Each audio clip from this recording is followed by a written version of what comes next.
just watching those two guys work the way they do, how quickly, obviously, Cam came back. I wasn't with Arian until this summer, but just seeing how those guys try to take care of their body, the way they practice, the way they really try to push themselves.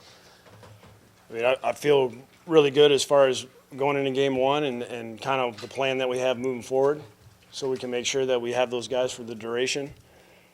And having two guys like that have been through a lot, have seen a lot of things, it's always comforting as a coach to have guys like that on both sides of the ball, because when things get tough, and they will, because that's the nature of this business, those guys are always going to be the ones leading the charge.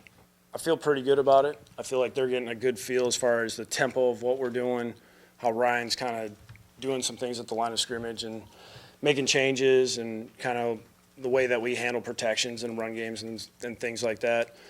The nice thing, really, it's, Tunsil's the guy that's trying to get caught up the quickest. Obviously, the rest of those guys have been practicing a lot more than him. Bushrod being in the offense before, it's just a different position for him, not really necessarily terminology, not necessarily, understanding why we do stuff, so he knows that. It's just at a different spot. So as far as them knowing what to do, I feel really good about it. And now it's just kind of playing off of each other and understanding when the center does something, the guards being able to play off of them, and the same thing with the tackles with the guards. So, there is something to say about chemistry amongst those guys up front. I've seen it change mid-season, and it worked as well. But the longer guys can play together, obviously, the better they're going to do when they get to kind of work together.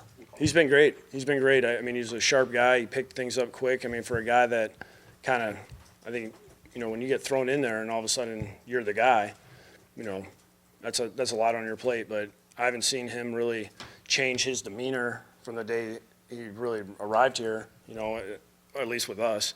And he's been really good as far as dictating what we're doing up front.